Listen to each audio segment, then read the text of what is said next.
Amigos, Dear friends, good afternoon. Good evening, actually. Let's talk today about recipes for successful development. But what is success? Because if we don't know what we're aiming at, we will never get it. So, there might be several definitions of success, but I have my own. Many people think that success is to make a lot of money in a very short period of time. That's okay for them. Mr. Tavares, who is the coach of the Uruguayan national soccer team, who has been quite successful in the last 10 years, thinks that success is the road itself. And he has done well. I think that success is to have a purpose and to set concrete goals and to work in order to make them come true. And once you get there, to set a higher standard and to have higher goals and to continue to work for them. So success allows us to work in order to be more successful. Success is recursive. It feeds on itself. And thanks to that, we have a civilization. We can think so that everything starts with a dream.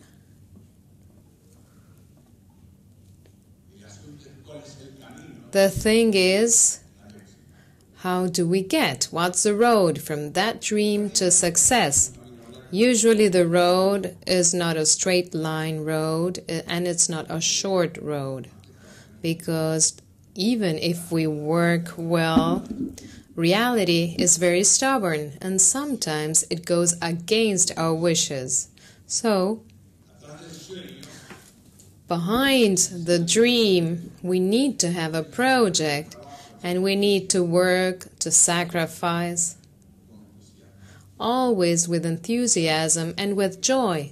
And sometimes you obtain success, you are successful, and sometimes you're not. But there are some rules of some things that do work. I will talk about two basic rules.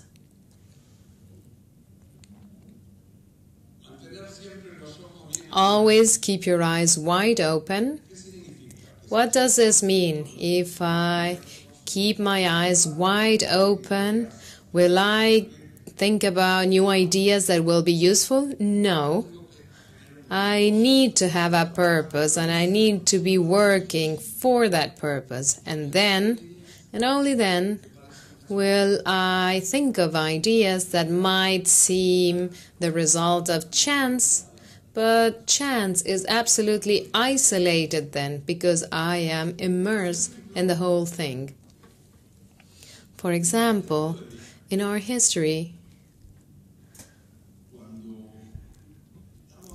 when we were concluding the research for the first version of GeneXus, but we were not thinking about creating a product, but we were thinking about licensing technology. A major software company one day,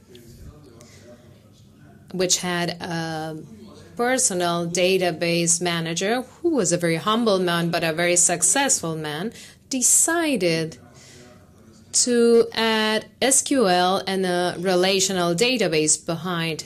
And then they thought, well, our clients will not understand this, so they contacted us in order to add intelligence to their product to make it transparent. Ultimately, finally, the project came to nothing. But in the second meeting, after they knew what we were doing, they said, we really like your technology, but it's impossible to accept that you do not generate what it takes to be and to have an automatic reorganizing of the database in terms of structure and content. So my first reaction to that was of being skeptical. How, if no one in the world does this with no database, not even those that charge a lot of money for that, why are we requested to do that for that small product they're going to create?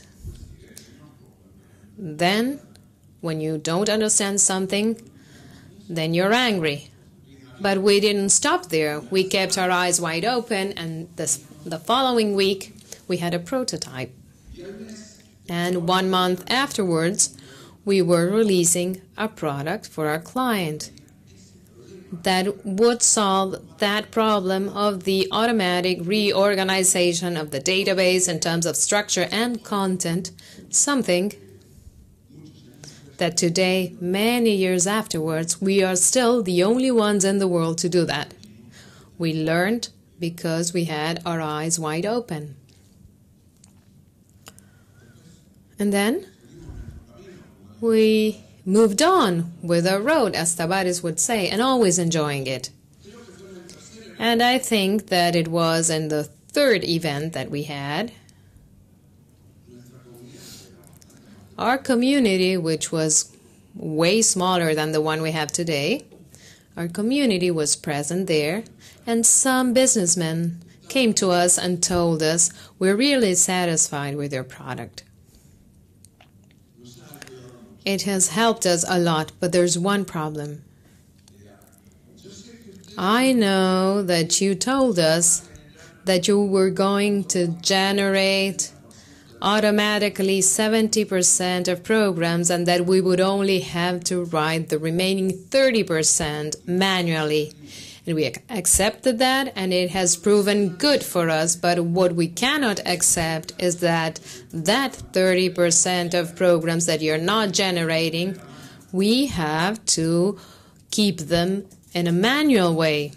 But I said, come on, you used to have to do everything before. Well, but before is before. So that was something that they were complaining about. And we had been working, and we had been thinking, how can we work so that we can generate everything? But we couldn't find a way for that. But that stimulus boosted us so that in a couple of months we were able to find our procs are for each. So we launched a version that could generate and maintain 100%, which is still the only company in the world to be able to do so. But apart from that, there are ingredients, same as happens with a kitchen. So there are ingredients for success. Decisions, some courage, enthusiasm, pragmatism,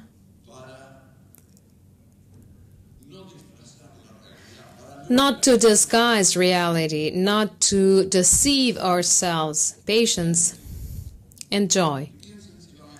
And think, if you're going to undertake something, if you're not enthusiastic about it, don't do it, no matter how many comparative advantages it might have, because you're not going to enjoy it. And the other ingredient is to be able to choose wisely. To choose what? Everything. But what's the most important thing? The most important thing, that's people. To choose wisely who's going to accompany us in our undertaking. And these recipes I'm giving you, I think they're useful for our IT project success or for anything in life. But, ladies and gentlemen, this is 2014, a very special moment.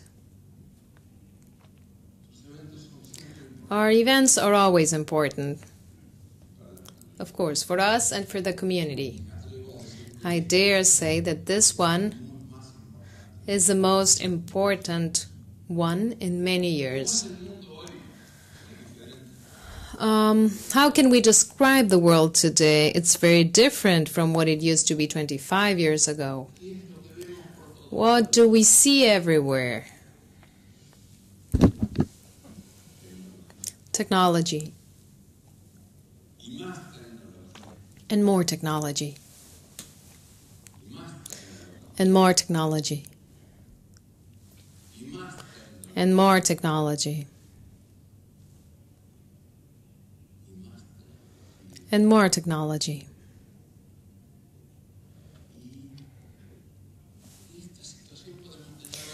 And we can read this situation, we can interpret this in several ways. Someone might say, why don't you leave us alone? I used to be happier when the world did not change. Technology is disturbing me. It makes me do things that I don't want to do. That's one way of approaching this. Another way of approaching this is to think, I'm happy to be alive in this time because every day there's more technology to be used. What a privilege.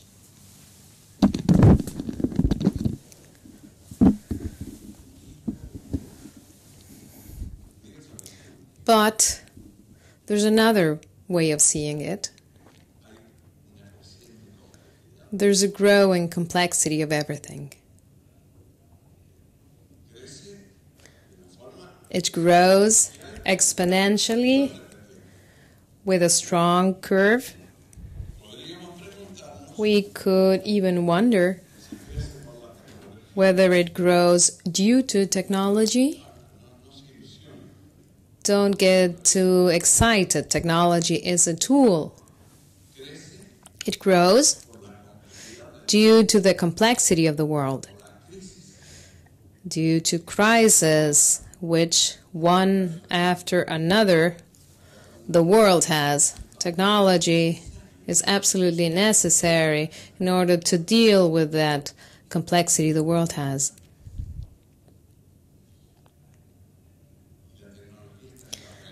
And technology and complexity is in the reality. So how do we deal with that internally?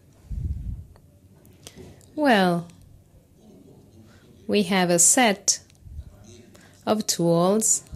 The most important ones are those that deal with data in some of their modes. For example, databases, several databases,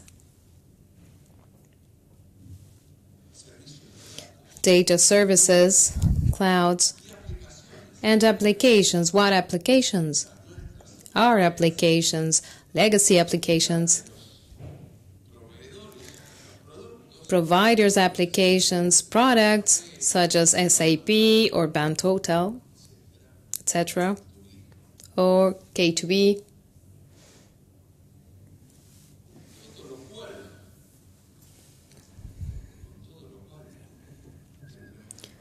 And we will have to work with all of that. So think that for us, data were relational databases. That's how we started. The hard reality really showed us that that was insufficient. So we had to take a step back from the pure relational model for implementation and to make all kinds of extensions. But nowadays, there are many more things. So, Many years ago, when services began to appear, it was clear to us in our tech, and mainly it was clear to Nicolas and myself, that those services would prove to be very important. And that in order to be so, we needed to unify the way we were treating services and data. And if we were successful at doing so, we would have one good part of paradise. So we would be able to solve any kind of problem without having to lower our level. But one thing is to want it, and another thing is to be able to obtain it. Sometimes you have dreams of that kind, but in order to get there, you need a whole chain of events. And sometimes there's one missing link. So, you continue to work, and you find more and more people who are worried about complexity, and that's important. The CEO of SAP said our clients no longer accept complexity. And I really thank him for saying that. The community thanks him for saying that.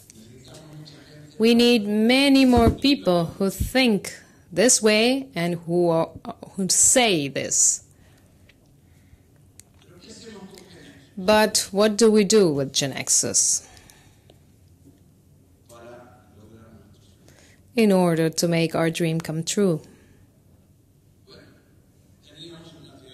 We had a theory. The theory was perfectly applicable to one domain, but now the domain has grown a lot. So do we need to throw everything and start from scratch? No, because our theory is good and it's accurate. So what we have is we need to rethink our theory. So if we manage to get to a level of abstraction that's high enough, everything that we show there are persistent data or messages. But if we manage to extrapolate this to an even higher abstraction level, it's all about data. And this was more or less our dream, and we have worked a lot for that.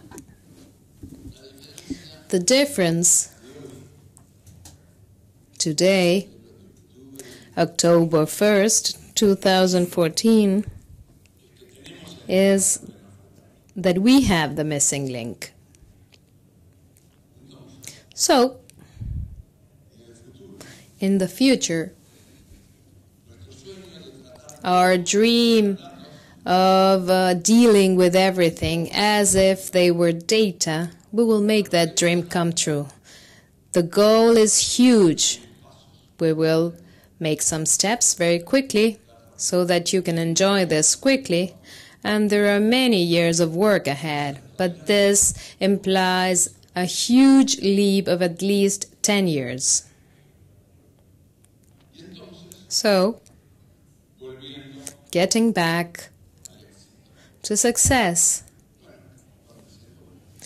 When you manage to have a good level of success, and when you have solved it and you have found the missing link, that for me means a huge level of success, and this means a special joy for me. So we increase that dream.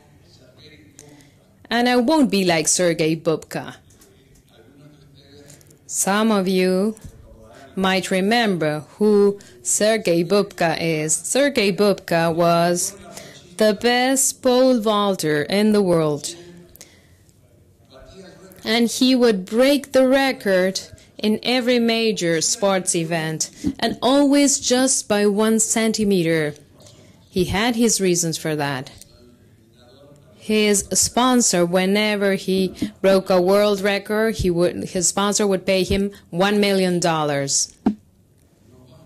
We are not going to set a goal that's just a little bit. We're gonna set the bar several meters high. Thank you very much.